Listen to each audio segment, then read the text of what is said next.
I wanted to make a more serious video about two of my idols, two heroes that I very much look up to. They both are Che Guevara and Malcolm X, and there's so many people like them that I've been inspired by or aspired to be like. Not only Che Guevara, but Malcolm X, Fred Hampton, and Martin Luther King. In today's video, I'm going to be primarily talking about Che Guevara and Malcolm X, how they've had an impact on my life. Their story really did have an impact on my life. And this is going to be a hard video. It's going to be like the topic is so immense. There's so much to talk about. I don't even know where to start. And for these videos, I don't like reading a script because it makes me sound like a robot. I want to speak from my mind and my heart, and talk about what these figures really did to me. So I'll start off with. Why don't I start off with Che Guevara? What hasn't been said about him? He was a revolutionary. Um, he was a doctor, like very educated doctor, educated person.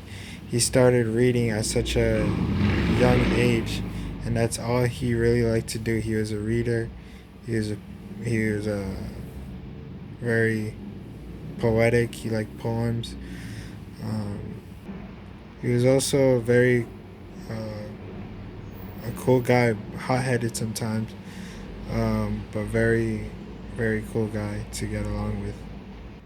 At such a young age, around his 20s, he um, took a motorcycle trip and visited all of South America and Central America. He even made it up to um, Miami, and then he went all the way back to Argentina.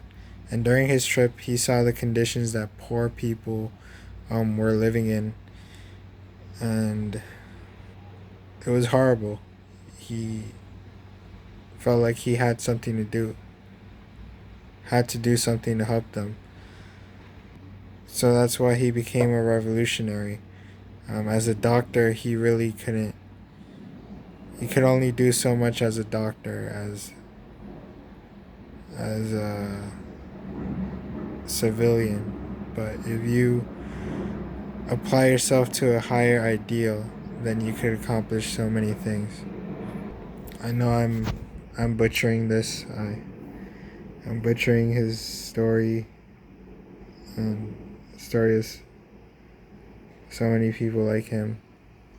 But gosh, let me just continue.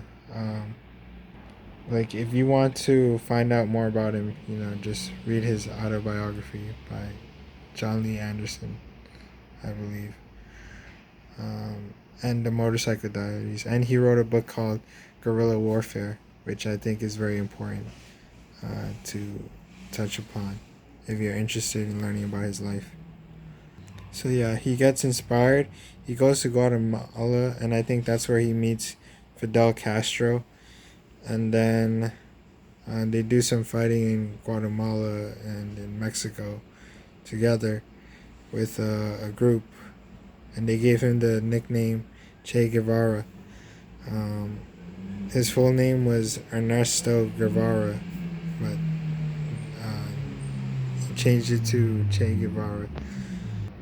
So yeah, he inspired me because he's not only a man with an idea, he also stood on convictions. He had an idea and he took action towards it, even if it cost him his life, which unfortunately it did.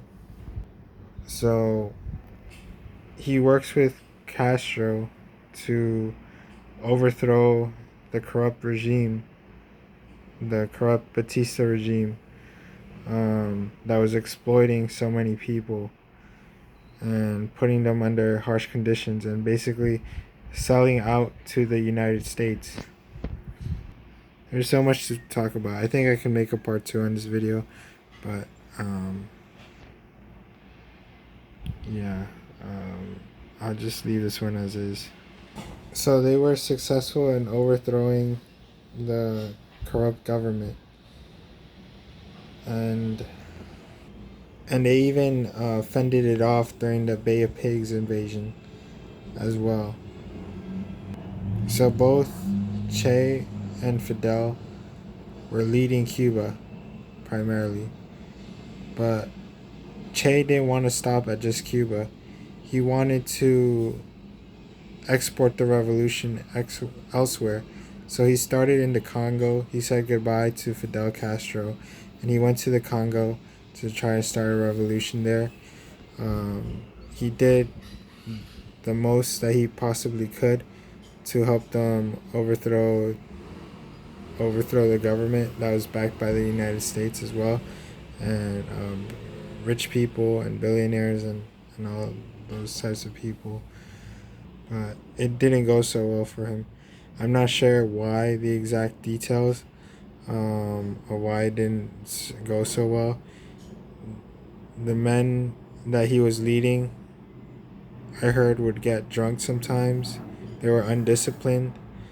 Uh, they wouldn't follow orders as he wanted them to, and they eventually got overrun by the government forces, and he was forced to escape.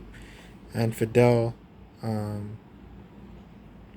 urged Che to go to Bolivia, and Che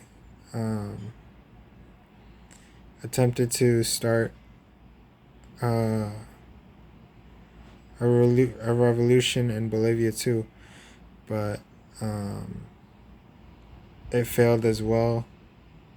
Similar story to what happened in the Congo, but this time he was captured, and unfortunately he was murdered by the CIA. His last words to the executioner were, "Shoot. Shoot me, you coward. You'd only kill a man." It was something like to that extent. Yeah, it was something to that extent. "Shoot, coward. You only kill a man." And he was executed. In my eyes, he was executed for doing something good, for a good cause, for a higher cause. America and so many billionaires and so many corporations, corporate entities have so much power now. Why? Because we gave them that power. Because we didn't stand up together to take the power back as a people. As a people, we sort of failed in that sense. We sort of failed our generations. We could have given them so more, but instead they're just taking and taking and all that stuff. It's kind of effed up.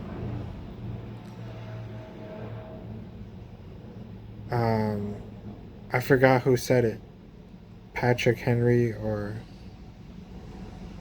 someone from the revolution said, "If you don't give me liberty, then give me death." You know, we don't unfortunately have that mindset anymore of giving our life to a higher cause. If we all had that mindset, we could literally take back everything that they've taken from us. We could take back our land, we could take back the water, and distribute it amongst everybody so that everyone has enough. You know, there would be no more greed and all that stuff. So yeah, Che is someone that I hold very dear to my heart. You know, he tried to make an impact. He wasn't complicit. he's someone that I could look up to. That's the reason why I want to get skills, improve upon my skills so I can give back to the people and give back to the community. That's why I want to start a whole, like a martial arts philosophy club eventually at some point. Be boots on the ground, just like he was. Now I want to talk about Malcolm X. And just like Che, I would say Malcolm X was a very historic and great figure in American history. His life, his childhood was very, very rough. Um, he lost his father at a young age. Allegedly, no, I don't think it's allegedly, but he was secretly murdered by the KKK or white supremacists, and they made the death look like an accident when it wasn't. His mother went insane um, from having to raise so many children together. Malcolm had a lot of siblings, and she could no longer keep up with providing them, and social services would constantly be harassing her so that um, she can give up the children to the foster care system. So that's what ended up happening. The children were separated. Malcolm lived his own life separate from his siblings. Occasionally, they would visit. He went to prison for attempting to commit armed attempting to commit burglary, and that's when his whole life changed. That's when he met um, the Nation of Islam. That's where he became a Muslim and worked for Elijah Muhammad. And he became like radicalized. The stuff that he would say, he would speak. One of the things I admired about him is that he would speak hard truths to your face and not give a damn whether you liked it or not. He was that type of person. That's the person that I aspire to be. To say hard truths, but also stand on convictions. What's the point of just talking when when your actions don't reflect the words that you speak? In Malcolm's case, both his actions and his words, went hand in hand. I honestly I liked most of the stuff he said before his pilgrimage to Mecca, and I also like um, the stuff that he would say after his pilgrimage to Mecca. At first, he was a separatist. He wanted to take all African Americans and you know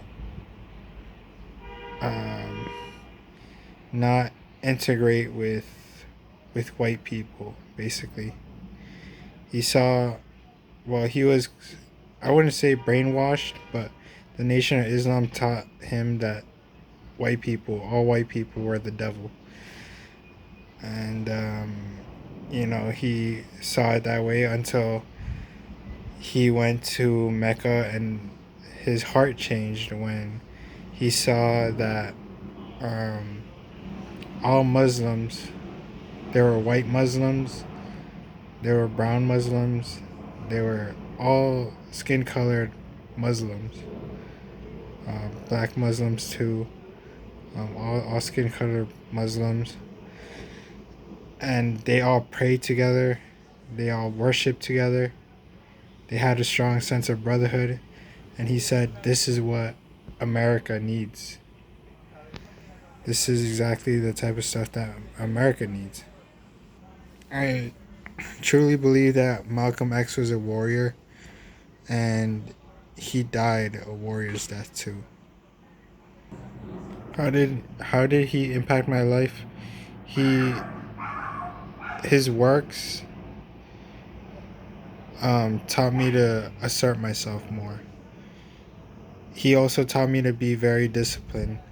Like, he was so disciplined in prison. He would read every single day. He would study things every single day. I think he was illiterate, but he taught himself to read um, by studying the dictionary um, every single day when he was in prison. And when he got free, he was a completely changed man and ready to take on the world. So that's what I gotta do. I still struggle with discipline. I still struggle with speaking. Um, I'll never be as articulate as Malcolm X or Martin Luther King or a Fred Hampton, someone of their caliber. I just gotta accept my limitations for what they are. I'm alright with that, but I'm still gonna try to articulate myself. I'll never get to their level, but it doesn't hurt to try. I mean, trying. I mean, you should still strive anyway to to prepare yourself for this world. I like his the ballot or the bullet speech that he gave. Um, I also like the speech where he talked about the house slaves and the field slaves. Man, he said so many interesting and thought provoking things. Yeah, I don't know if I'll make a part two on this video.